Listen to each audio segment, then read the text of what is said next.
Ever wondered how fear could become a deadly weapon? Fear, a primal emotion, can grip societies, twisting perceptions and leading to unimaginable outcomes. This power becomes evident when we delve into the annals of history, such as the infamous Salem Witch Trials.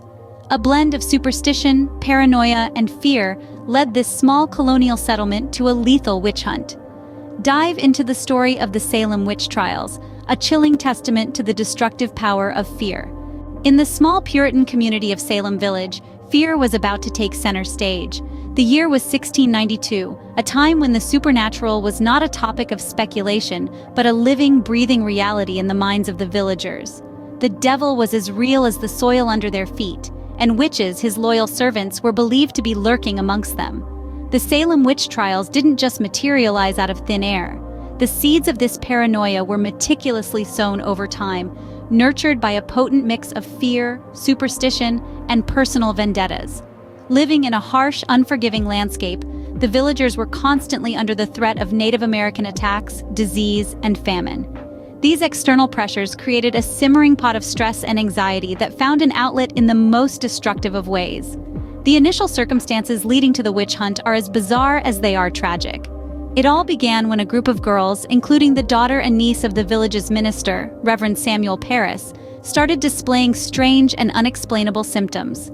Fits, contortions, and outbursts became their reality. And when the doctor couldn't find a physical cause, he concluded that the girls must be bewitched. But who was the witch? Suspicion fell on the town's marginalized and vulnerable, those who didn't fit the Puritan mold. The first accused were Sarah Good, a homeless beggar, Sarah Osborne, who had ruffled feathers with her scandalous second marriage, and Tituba, a slave of Caribbean descent. These accusations were driven not just by fear of the supernatural, but also by personal animosities and societal prejudices. As paranoia gripped Salem, the stage was set for a horrifying witch hunt. The fear of the unknown, coupled with societal pressures and personal grudges, had created a volatile brew that was about to boil over, leading to one of the most infamous chapters in American history. Accusations flew, and the courtroom became a theater of terror. As the year of 1692 unfurled, Salem Village found itself tangled in a web of finger-pointing and fear. The trials, a macabre spectacle, were set in motion by a group of seemingly afflicted girls. Their erratic behavior, convulsions, and eerie utterances of the unseen sparked a flame of paranoia that would consume the village.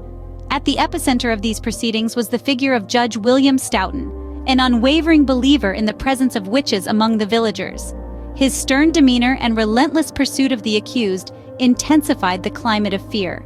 The trials were a chilling display of the power of suggestion and mass hysteria. Testimonies were rooted in spectral evidence, a questionable practice where the accusers claimed to see the spirit or spectral shape of the person afflicting them. As historian George Lincoln Burr noted, to be accused was to be convicted. One of the most tragic cases involved the elderly Rebecca Nurse. Known for her piety, Nurse's accusation came as a shock. Despite a not guilty verdict initially, public outcry led to a reconsideration and ultimately, her execution. Her trial underscored the depth of Salem's fear. If a woman as devout as Nurse could be a witch, then who couldn't? The trials also saw the first execution, that of Bridget Bishop, a woman whose flamboyant lifestyle and multiple marriages made her an easy target. Her hanging on Gallows Hill marked the beginning of a grim chapter in Salem's history. As the trials progressed, the power of fear became alarmingly clear. As the Reverend Cotton Mather warned, it were better that 10 suspected witches should escape than one innocent person be condemned. Yet, in the throes of fear, Salem had condemned its own.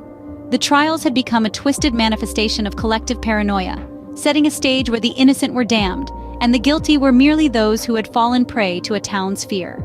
When the dust settled, Salem was left to confront the horror it had wrought. The town was a shadow of its former self, torn apart by fear and paranoia. Over 200 people had been imprisoned, and 20 had been executed, all based on unfounded accusations of witchcraft. In the aftermath, Salem grappled with the consequences of its actions. The trials had exposed the fragility of the American legal system, showing just how easily the scales of justice could be tipped by fear. The concept of due process, the cornerstone of fair trials, had been largely ignored. Accusations were taken as truth, and the accused were often presumed guilty until proven innocent, a stark inversion of the principles upon which justice should stand. The Salem Witch Trials also served as a chilling reminder of the dangers of mass hysteria and scapegoating. Fueled by fear and superstition, the townspeople had turned on each other, casting blame and suspicion where there was none. They had sought a scapegoat, a simple solution to their complex problems. But the real enemy was not witches or black magic. It was their own fear, their own paranoia. The trials also had a significant impact on the American legal system. They led to reforms in court procedures, including the use of spectral evidence or testimony about dreams and visions. They ignited a broader conversation about the need for evidence-based trials and the importance of due process. They served as a stark reminder that justice should be based on facts, not fear. But perhaps the most enduring legacy of the Salem Witch Trials is the cautionary tale they provide. They remind us of the destructive power of fear and paranoia, of the danger of letting these emotions dictate our actions. They serve as a warning, a call to vigilance, to ensure that such a tragedy never happens again. The trials had ended, but their echo would reverberate through history.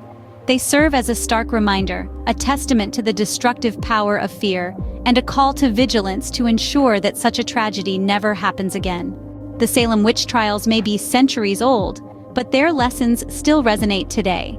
The fear that once gripped the heart of Salem, the paranoia that led neighbors to turn on each other, and the miscarriage of justice that followed, are not confined to the dusty pages of history. In the modern world, we are not strangers to fear. It is an emotion that can be both protective and destructive. It can shield us from harm or push us into harmful actions. The trials of Salem point to the latter, where fear was harnessed and manipulated, igniting a frenzy that left a dark mark on history. In the face of the unknown, fear can breed suspicion. It can make us see enemies where there are none, and lead us to act in ways we might not otherwise. Our world today, with its rapid technological advancements and ever-changing landscapes, is ripe with unknowns. It is a breeding ground for fear and paranoia. It is no wonder, then, that we see instances of mass hysteria, the scapegoating of innocent individuals, and the spread of misinformation. But the trials also teach us about justice, or rather, the lack of it. They remind us that justice should never be compromised, not even in the face of fear. It stresses the importance of due process, of giving each individual their fair chance to defend themselves. It is a lesson we must carry forward as we navigate our own trials and tribulations. The Salem Witch Trials were a dark chapter in our history, but they are also a mirror reflecting our own times. They serve as a stark reminder of what can happen when fear and paranoia are allowed to run unchecked, when justice is forgotten in favor of mob mentality. As we look back at Salem, we must also look within ourselves. We must question our own fears, our own reactions, and our own capacity for justice. For as history has shown, it is not the witches we should fear, but the fear within us. The fear that once gripped Salem still finds its shadows in our world today. Fear is powerful, but knowledge and understanding can help us confront it. The Salem Witch Trials were a dark chapter in human history, a tale of fear, paranoia, and the capacity for injustice. Yet, they also serve as a potent reminder of the importance of critical thinking, empathy, and a fair and just legal system. As we navigate through our world today, we are not strangers to fear, paranoia, or injustice. The echoes of Salem are not just relics of a bygone era, but lessons that continue to hold relevance in our contemporary society. We must remember that fear can be manipulated, paranoia can be sown, and without vigilance, the scales of justice can be tipped. So we invite you to reflect on these lessons. How can we apply the wisdom gained from the past to the challenges we face in the present?